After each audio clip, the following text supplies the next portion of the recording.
అందరికీ నమస్కారం. ఈ రోజు మనతో ఉన్నారు ప్రముఖ ఆధ్యాత్మికవేత్త చక్రావధానుల సీతారామాచార్యులు గురుగారు ఉన్నారు. మాట్లాడతాం. నమస్కారం గురుగారు. నమస్కారం.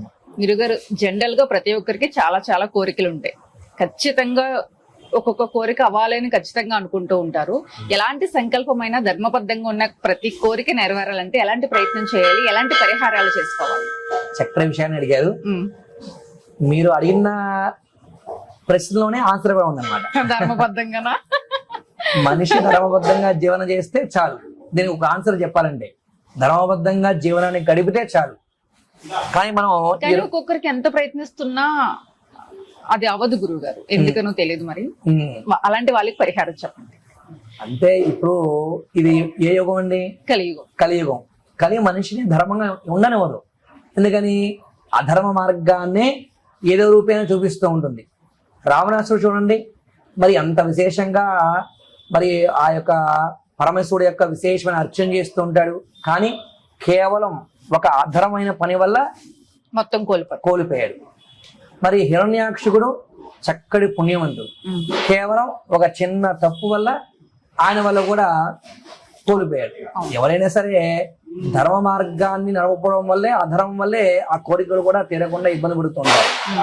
ఇక్కడ కోరికలు తీరి మరి ధర్మబద్ధంగా మనం జీవనాన్ని గడపగలిగితే తప్పగా ఆ కోరికలన్నీ కూడా ఖచ్చితంగా తీరే అవకాశం ఉన్నది. మరి ఏంటి ధర్మబద్ధమైన జీవనం అంటే? వాస్తవానికి ప్రతి ఒక్కరికి మానవుడు సాక్షాత్తు రామో విగ్రహవాన్ ధర్మ అని తెలియజేశాడు రామచంద్రమూర్తి. ఇదిగో మనిషి ఈ విధంగానే ఉండాలి, రామో విగ్రహవాన్ ధర్మ అని సాక్షాత్తు రామచంద్రమూర్తి తెలియజేశారు. సహజంగా ఒక భార్యతో భర్త ఏ విధంగా ఉండాలి, ఒక కుటుంబంతో ఏ విధంగా అయితే ఉండాలి, అలాగే తన నుండి తమ్ములతో ఏ విధంగా గౌరవించాలి, అలాగే రాజ్య పరిపాలన ఏ విధంగా చేయాలి, అసలు మనిషి ఏ విధంగా ఉండాలి అని తెలియజేసిన వాడే సాక్షాత్తు ధర్మమూర్తి రామచంద్రమూర్తి. అలాంటి రామచంద్రమూర్తి యొక్క నడవడికలో అందరూ నడుస్తుంటే అదే ధర్మ మార్గం. చూడండి, ఏ గ్రామంలో ఏ దేవాలయం ఉన్నా లేకున్నా తప్పకుండా రాముడి గుడి, బడి, ఈ రెండు తప్పకుండా ఉంటాయి. ఎందుకని ఆ గ్రామం అంతా ధర్మబద్ధంగా ఉండాలి, ధర్మ జీవనం గడవాలి. రామాలయం లేని ఊరే ఉండదు. అలాగే రాముడి యొక్క ఫోటో ఉన్నటువంటి గృహం కూడా ఉండదు. ఈ మధ్య కాలంలోనే రాముడు సీత కష్టాలు పడ్డాడంట, అదే పటం మన ఇంట్లో ఉంటే మనం కూడా కష్టాలు పడతామని చెప్పి అనేక మాటలతో మొదలు పెడుతున్నారు. చాలా పొరపాటు.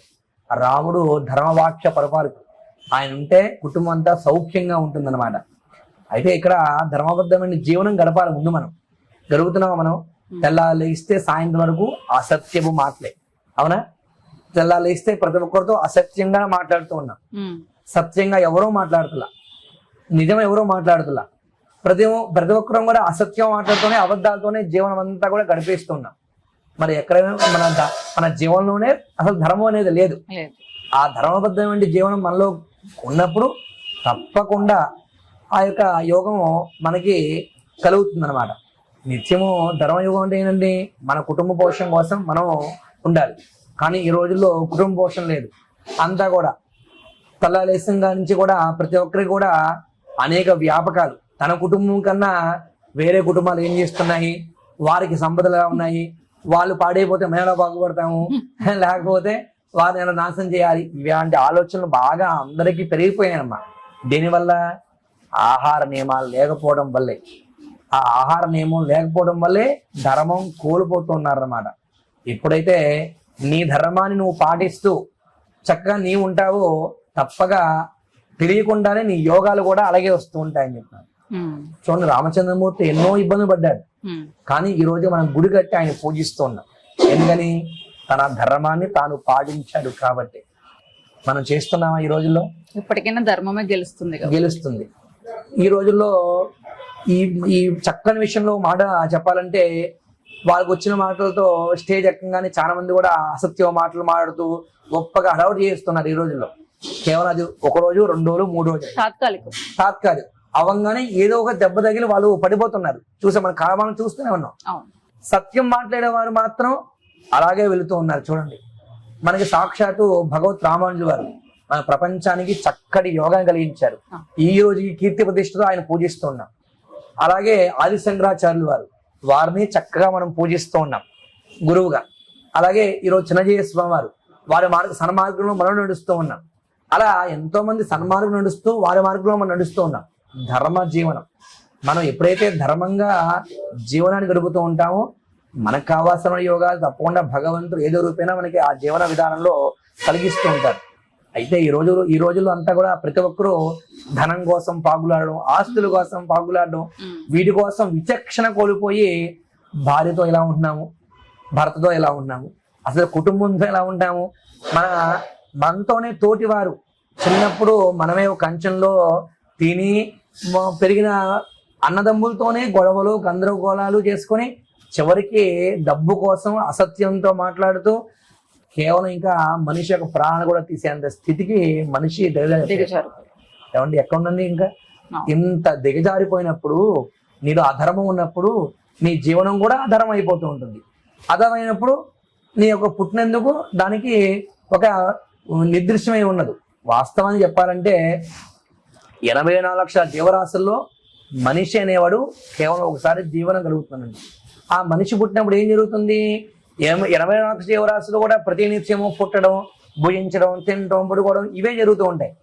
కేవలం ఒక మనిషి మాత్రమే ఏం చేస్తుంది? జ్ఞానంతో ఆలోచించి పరులకు సాయం చేయాలి, భగవంతుని పూజించాలి, చక్కగా కుటుంబ పోషణ చేసుకోవాలి, ధర్మ మార్గం నడవాలి, దేవాలయానికి వెళ్ళాలి, పుణ్యకృతులు చేయాలి, ప్రపంచానికి మంగళం చేయాలి, నలుగురికి చక్కటి కార్యాలు చేయాలి, మన గ్రామం బాగుండాలి, రాష్ట్రం బాగుండాలి, దేశం బాగుండాలి, అందరూ బాగుండాలి, అందులో మనం ఉండాలి అనే ఆలోచన కేవలం మనిషికి మాత్రమే కలుగుతుందండి.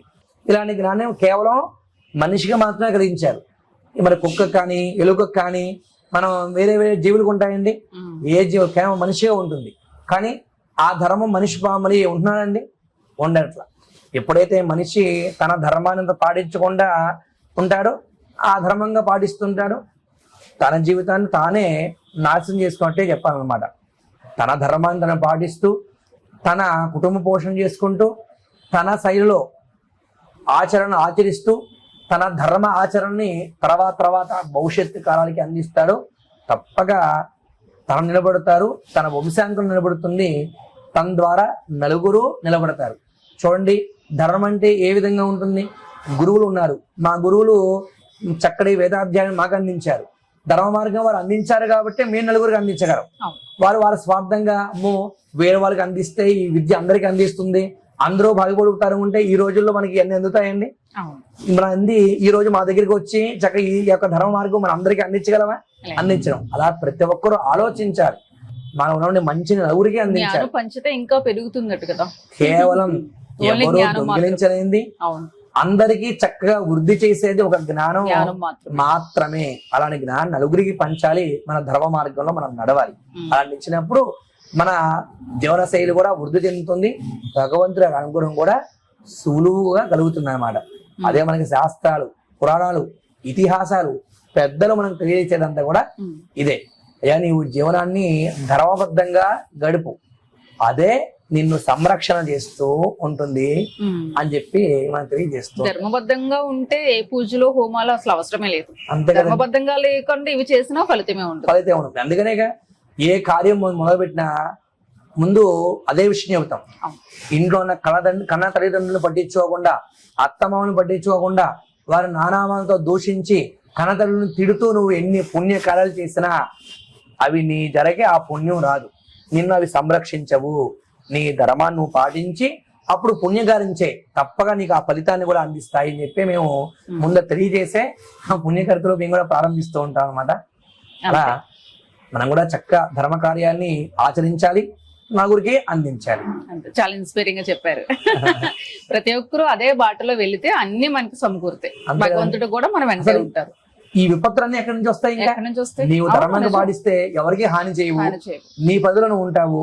నీలో తెలియనటువంటి ఒక ఏదో కోరికతో ఏదో వృద్ధి చెందాలి, అన్ని నాకే కావాలి, నేను అహం బ్రహ్మాస్మి అనే ఆలోచనలు పెరిగినాయి కాబట్టి అన్ని విపత్తులు వస్తున్నాయి అనమాట. అహంకారం ఉన్నా జీవితంలో ఎదుగుదలే ఉండదు. ఉండదు కదండి. ఎప్పుడైనా దాసుడు వలె ఉండాలంటండి. ఎంతటి వాడైనా సరే దాసుడు వలె ఉన్నప్పుడు అన్ని కూడా త్వరగా అన్ని అనుకూలిస్తూ ఉంటాయి. అవును గురుగారు, చాలా ప్రాక్టికల్ గా చెప్పారు. నమస్తే.